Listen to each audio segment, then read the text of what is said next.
Well, good morning, Tommy. Good morning, Chris.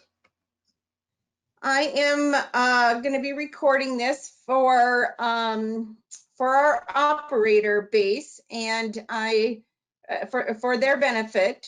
And I'll just introduce myself, Chris Link with Apple Industries, and I want to introduce Tommy Hendley with B&H Amusement or B&H Vending and Amusement, and out of North Carolina.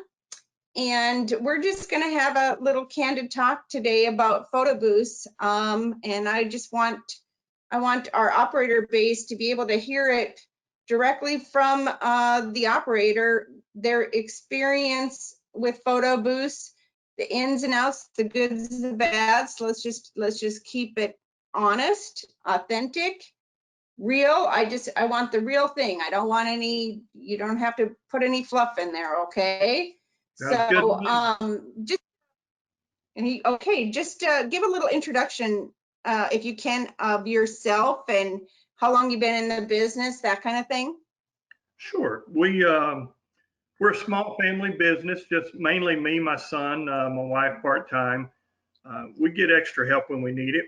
We started back in around 2006, 2008, somewhere in there. Bought one machine and just kind of grew it from there as a sideline, something we wanted to do. Didn't really have any training, had to learn everything the hard way. So that's where we're at now. And is that part of the reason why you joined the AMOA, just the association, and then I know you're on the board as well? Right. Yeah, because kind of being on your own and not knowing anybody, didn't really learn anything. And that's how I got hooked up with the AMOA and going to the shows and everything, and met a lot of good people to network with, and that wasn't afraid to teach you something. They wasn't necessarily your competitors. So if you had an issue, you could call them. And then from there went on the board. And then last year, me and a couple, Jeff Douglas, a distributor out of North Carolina, we were and Christy, another lady, we were able to get the North Carolina Association revived. So we're also have a state association now. And that's cool. I think, and especially today with everything that's going on, you need to be united, right? Correct. All the help you can get, you can find out what other people are doing and kind of what works for them to give you ideas, and it's a great group. So tell me what has been going on with you currently as of today with the whole COVID thing. Kind of share what your experience has been. We from the middle of March on, we didn't have any income coming in for about 6 or 7 weeks when it first hit. And now here in North Carolina, we are holding at phase 2, which means our malls are open. Our bars are closed unless they have food. Our theaters are closed. The governor just announced that our theaters will be closed for at least the next 5 weeks. So that wasn't good news as far as work, but that's kind of where we're at. So we're operating, I guess, 40–50% capacity right now. Okay. And so tell me about your future plans.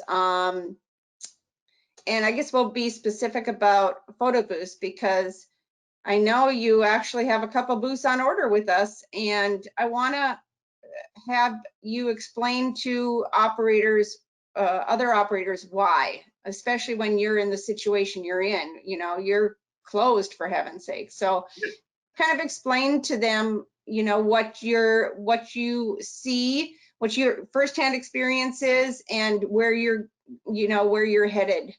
Okay. In your future. Well, when we first started, we were mainly doing mall locations, a few restaurants with different kind of vending.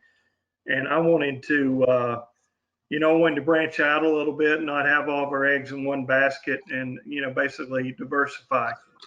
So that's what led me to Photobooths.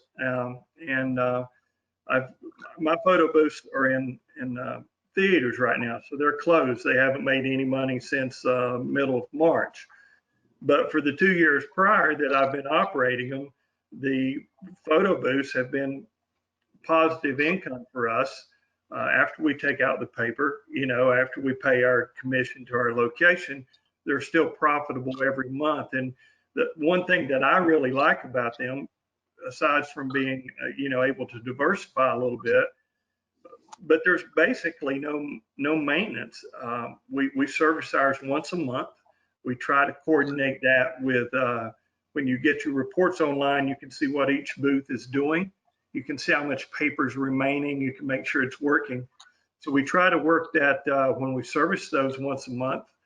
We try to service them, and at the same time, it gets close to replacing the film. I said paper, but I guess the proper term is film. And they've been profitable. They're kind of like our ATMs. I mean, they're making money constantly. Some high, some low, but as long as it's positive money and very little work, nowhere near as much as a crane or a claw or something like that. And so the two booths I have on order, I'm wanting to branch out a little more and look in maybe the bigger bars, or what you would really, I guess, call a nightclub, and looking at different revenue streams using the photo booths. But it's been all good for us. We've had no issues whatsoever. Well, this is all great to hear. Is there anything else that you want to add? Maybe tell us about how the credit card works on it, and do you see that as an advantage with the booths? Oh, yes. That's one reason that we only service those once a month. I mean, the bill acceptor and the VIN price is $5. So even though you've got all kind of room left in the bill acceptor, it's kind of nice to open it and all be fives. But I would say on my booth that I have, we're probably looking at 50 to 60% credit card revenue. So I'm not having to go empty the machine because it's full of cash, but yet I'm still getting the sales. Same thing with the report. I get a daily report, and it tells me my month to date, or from the last time we serviced, shows our sales, credit card sales versus cash sales. So at any time you can see exactly what your location is doing. And five of my photo booths are roughly a 3.5 hour drive. So I don't waste any service calls. I can look and see if I need to empty them. I can make sure they're online. That's the other part of that credit card reporting and that reporting system. You don't waste trips, and time is money, especially when you're small. We're kind of growing as fast as we can, and time's always valuable. So not having to drive 3.5 hours, or knowing that you got a machine down and you do need to drive, it's very valuable. Well, I think you pretty much covered everything. It's just great to see your attitude, that you're, even though you're shut down, you've still got a positive attitude, and you're looking to the future and looking to expand your business. And I'm just happy that we can be a part of that, photo booths can do that for you. So anyway, I appreciate your business. I appreciate your thoughts here. And, I'm sure that if anybody has any questions for Tommy, I'm sure he's willing to answer them. And so if anybody would like that information, I'd be willing to share it. So anyway, you take care. And let me add one thing, Chris.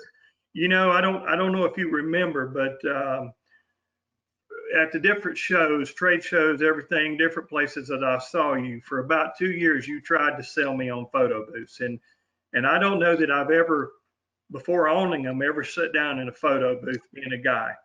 And so I never listened to you for the first 2 years. And I wish I had have, because when I finally did, it's been worth the money.